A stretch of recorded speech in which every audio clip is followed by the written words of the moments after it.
Magandang gabi at welcome sa On The Record, ang in-depth interview show ng I24 News English.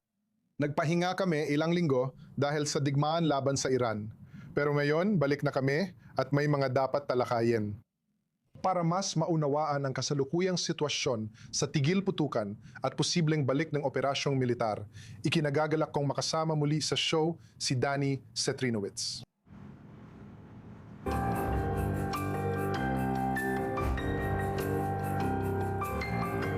Si Cetrinowicz ay isang senior researcher sa Iran and Shiite Axis Program sa Institute for National Security Studies.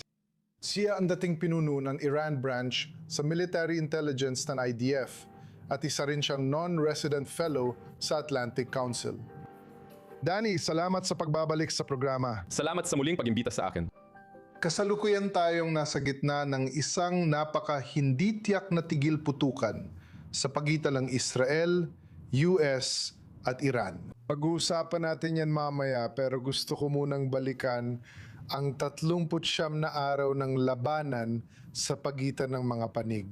Kamakailan mong isinulat na bagamat may ilang mahalagang tagumpay ang Israel at US sa pagpapahina ng kakayahang pandigma ng Iran at sa estruktura ng command and control nito, wala pa ring ganap na natutupad sa mga layunin ng digmaan. Buo pa rin ang rehimen ng Iran at di nasira ang kanilang mga misil. Hindi tuluyang napigilan ang kakayahan ng Iran na gumawa ng mga sandatang nuklear. Napansin ko na nakita mo na ang lahat ng mga resulta na ito bago pa man mangyari. Kaya saludo ako sa iyo doon. Kung hindi mo naabot ang layunin mo, totoo, nabigo ka. Iyan ba ang iyong opinyon sa kasalukuyang sitwasyon ng dalawang panig matapos ang 39 na araw ng labanan? Oo. Kapag tiningnan natin ang mga naganap na labanan, masasabi nating naging matagumpay ito sa operasyon. Pero tiyak na ito ay isang kabiguan sa estratehiya. Dahil hindi natin maaaring maliitin ang katotohanan ng IDF at CENTCOM ay nagtutulungan upang tunay na pahinain ang kakayahan ng Iran. Sa tingin ko, iba ito sa Rising Lion at 12 araw na digmaan dahil mas napapahina natin na yon ang kakayahan ng Iran na muling palakasin ang kanilang lakas, lalo na sa konbensyonal na larangang militar. Kaya may mga malalaking tagumpay, pero kailangan natin tandaan, gaya ng nabanggit mo, kung ano talaga ang pangunahing layunin ng digmaang ito. At hindi lang ito para pahinain ang kakayahan ng Iran. Tinalakay natin ang paglika ng kondisyon para sa pagpapalit ng rehimen na nagresulta sa mas radikal na Iran kaysa sa kasalukuyan. Prabhu, pakiusap, magsalita ka tungkol dito. Patuloy na nagpapaputok ng misil ang Iran at kaya pa rin madlunsad ngayon. At syempre, bulas sa nuklear. At sa tingin ko, ito ay isang bagay na dapat magpalarma sa ating lahat. Pinag-uusapan natin ang bantang eksistensyal. Isang bagay lang ang meron ng Iran nuclear at hawak pa rin nila ang 440 kilo ng 60% enriched uranium sa Isfahan. Mahalaga ang nagawa natin, pero para sa akin, hindi pa rin ito matatawag na tagumpay. Sinulat mo rin sa parehong OPED na kailangan bumalik ng Israel sa umpisa at muling suriin ang kanilang estratehiya laban sa Iran. Kung hindi kayang pasukuin ng militar ang Iran, ano dapat ang bagong estratehiya para matanggal ang banta ng nuclear at mga misil? Mahalaga ang tanong na ito, pero sa tingin ko, nauuwi ito sa pag-unawa na may hangganan tayo sa Iran. Sa palagay ko, pinatunayan ng dalawang kampanya na mas lamang tayo sa taktika, operasyon at intelihensya. Hindi na kailangan ipaliwanag pa. Pero ang problema, hindi natin magamit yon para tuluyang pahinain, palitan o pigilan ang rehimeng ito na muling buuin ang kanilang kakayahan, nuclear man o konbensyonal. Kaya kailangan muna nating piliin ang ating manalaban. Ibig sabihin, dapat tayong mag-focus sa pinakamahalagang bagay na ang ibig sabihin ay nuclear. Pangalawa, dapat nating maintindihan na hindi natin kayang baguhin mag-isa bawat 6 o 8 buwan sa Iran. Bakit ito mahalaga? Sa tingin ko, habang tumatagal, mas natututo ang mga Iranians sa bawat banggaan. Kaya mas malaki ang investment pero mas kaunti ang naabot. Bagamat may mga tagumpay pa rin tayo. Sa huli, hindi ko iniisip na kayang pabagsakin o pigilan ng dahas ang rehimeng ito sa paggawa ng nuclear bomb. Ito ang problema natin ngayon. Kaya kailangan natin pag-isipan kung paano isasama ang pampulitikang paraan. Hindi rin ako tagahanga ng Islamic Republic of Iran. Sa tingin ko, kailangan natin magpasya kung itutuloy pa ang laban at itulak sila lampas sa puntong wala nang balikan. Makipagkasundo na lang o lalakas ang rehimen pero hindi na sila makakagawa ng bomba. Sa akin, mas pipiliin ko ang pangalawa. Kasunduan lang ang paraan para mawala ang banta ng nuclear bomb sa ating pag-iral. Ito ang problema kinakaharap natin. Tinan mo, binanatan natin sila. Binaanatan natin si Fodor. Binaanatan natin ang Nathans kasama ang mga kaibigan nating Amerikano. At ang meron tayo, may 440 kilo tayo para sa 60%. Ang Wall Street Journal ay naglathala na gumagana pa rin ang mga centrifuge ng Iran. Kaya ilang linggo na lang sila mula sa pag-abot ng fissile material kung gugustuhin nila. Ngayon, pwede natin silang pigilan kahit di pa natin kayang pabagsakin ang rehimen nito. Kailangan din natin aminin na may limitasyon tayo sa kakayahang militar. At sa tingin ko, alam mo, sa teorya, pwede mong isipin na maraming paraan. Pero sa practical, ang tanging paraan para matanggal ito ay sa pamamagitan ng isang kasunduan. Ngayon, muli, hindi ko iniisip na ito ay pagpipilian ng mabuti at masama. Ito ay pagpipilian ng masama at mas lalong masama. Pero sa pagitan ng dalawa, pinipili ko ang masama at hindi ang pinakamasama. Sige. At sa kasunduang yan, ang inaasahan o sinasabi ng mga kritiko ng kasunduan ay na laging mandadaya ang Iran sa bawat pagkakataon. At anumang kulang, anumang hindi ganap na verifikasyon na may buong access para sa mga internasyonal na tagasuri ay hindi lang masamang kasunduan, kundi isang mapanganib na kasunduan. May nakikita ka bang pagkakataon na papayag ang Iran na payagan ang ganap na pagpasok sa lahat ng lugar nila, maging sa bundok Pinkax na sobrang lihim para sa kanila? At muli, napakagandang tanong. Sa tingin ko, kapag tinitingnan mo kung ano ang ipipilit ng mga Iranian at kung ano talaga ang kompromiso nila, sa palagay ko ay may dalawang pangunahing bagay silang ipipilit. Ipipilit nila ang karapatang magpayaman ng uranium, kaya iikot ang mga centrifuge. Hindi mahalaga kung ngayon, 5 taon o 7 taon pa yon mangyayari, hindi tulad ng 20 taon gaya ng sa mga Amerikano. Pero tsak na handa sila isuspinda yon dahil wala namang napapayaman ng uranium sa Iran na yon. At sa tingin ko, ito ang isang bagay na pagtutuunan nila ng pansin. At pangalawa, ang pagpapalabdaw ng material at hindi ang pag-alis ng material. Lahat ng iba pa tungkol sa sistema ng inspeksyon ay handa naman silang ipatupad yon. Hindi dahil gusto nila, kundi dahil alam nilang iyon lang ang tanging paraan para maalis ang mga parusa. Ngayon, hindi pa rin ako naniniwala sa sinasabi nila dahil napatunayan ng may mga sinungaling kahit saan. Pero ang punto kasi, kapag may ganitong sistema ng inspeksyon mula sa IAEA, na ako muli, hindi ko sila minamaliit dahil alam nila kung sino talaga ang kaharap nila. Sa palagay ko, maasahan natin sila kung magdedesisyon ang mga Iranian na gawin ito para matiyak ang ilang bagay. Pagpapalabnaw ng material at paglimita sa antas ng pagpapayaman ayon sa porsyento. At syempre, pinakamahalaga ay masigurong sumusunod sila sa kasunduan. Sa tingin ko, ito lang ang posibleng opsyon kumpara sa iba. Kung babalikan ang sistema ng inspeksyon sa Iran, maganda ito dahil natutulungan tayong maintindihan ang nangyayari roon. At napigilan din ito ang mga Iranian na ilihis ang material. Sa huli, sa palagay ko, kapag tiningnan lahat ng opsyon, ito lang ang siguradong paraan. Ang kakulangan ng fissile na material ng mga Iranian para kay Obama ay bahagi ng kasunduan at FISA inspector na rehimen na sa huli ay magpapalakas sa rehimen. Hindi na kailangang ipaliwanag pa. Pero ang isa pang opsyon ay mas masama pa kaysa dito. Dahil sa katotohanang ikaw ay mabubuhay, magkakaroon sila ng radical na rehimen sa ilalim ng batang leader na nais magiganti sa pagkamatay ng magulang, kontrolado ng RGC bilang tuta.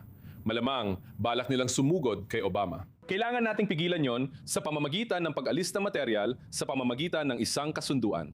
Ngayon, ang kasunduang ito ay mabubuo kasama ang Estados Unidos. Ngayon, bago ang operasyong ito, magbabala ka tungkol sa kakulangan ng estratehiya ng US pagdating sa pagtugis sa Iran. Nakikita mo pa rin bang walang malinaw na estratehiya ang Amerika sa ngayon? Habang nagpapasalamat ako sa pagkilos ng Amerika at pakikipagtulungan nito sa IDF at CENTCOM, nakikita ko pa rin ang dalawang pangunahing problema sa kampanyang ito na galing sa pananaw ng mga lider hinggil sa Iran. Una ay ang katotohanang may mali, talagang pag-unawa na pwede mong gamitin ang lakas militar, mga bomba mula sa impapawid, at marahil ang mga Kurds o iba pa para pabagsakin ang rehimeng ito. Mas matatag ang rehimeng ito. Sa tingin ko, minamaliit nila ang kakayahan nitong malampasan ng pagkawala ni Khamenei. Ito ang isang aspeto.